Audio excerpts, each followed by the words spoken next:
Hi అండి, నమస్తే. నేను మీ శిరీష. వెల్కమ్ టు అలనాటి రుచులు.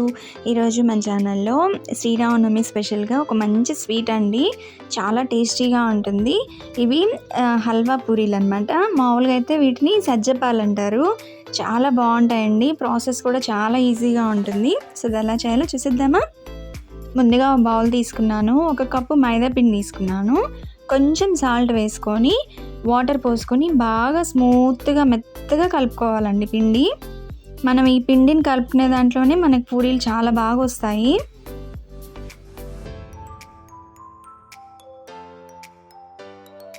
చూడండి, ఇంత మెత్తగా కలుపుకొని లాస్ట్లో ఆయిల్ వేసేసి ఒక హాఫ్ అన్ అవర్ నానబెట్టాలి పిండిని. ఈలోపు మనం హల్వా ప్రిపేర్ చేసుకుందాము. ప్యాన్ పెట్టుకున్నాను. ఒక 2 స్పూన్స్ నెయ్యి వేసుకున్నాను. ఒక కప్పు రవ్వ కూడా వేసుకున్నాను. బాగా కొంచెం మంచి స్మెల్ వచ్చే వరకు రవ్వను వేయించుకోవాలి మీడియం ఫ్లేమ్లో పెట్టుకొని. ఒక కప్పు రవ్వకి ఒక కప్పు షుగర్ అండి, అది కూడా వేసుకుంటున్నాను. అది కూడా కొంచెం కలిసేలాగా కలిపేసుకోవాలి. ఇప్పుడు ఒక కప్పు రవ్వ తీసుకున్నాం కదా, 3 కప్పులు వాటర్ తీసుకోవాలి. బాగా కలిపేసుకోవాలి. ఇప్పుడు యాలకుల పొడి కొంచెం మీడియం ఫ్లేమ్ పెట్టుకొని దగ్గర పడే వరకు ఉంచుకోవాలి.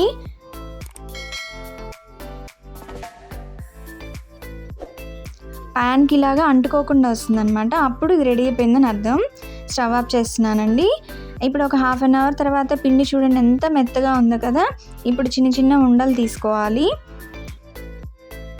కవర్ కానీ లేదంటే ఆయిల్ పేపర్ కానీ తీసుకొని ఇలా చిన్న ఉండ తీసుకొని ఒత్తుకొని అందులో ఈ హల్వా స్టఫింగ్ ఉంది కదా, అది కూడా సేమ్ సైజ్, అంతకంటే ఇంకొంచెం పెద్దది తీసుకున్నా కూడా పర్వాలేదండి, వేసుకొని స్టఫ్ చేసుకొని ఇలాగ పూరిలాగా ఒత్తేసుకోవడమే.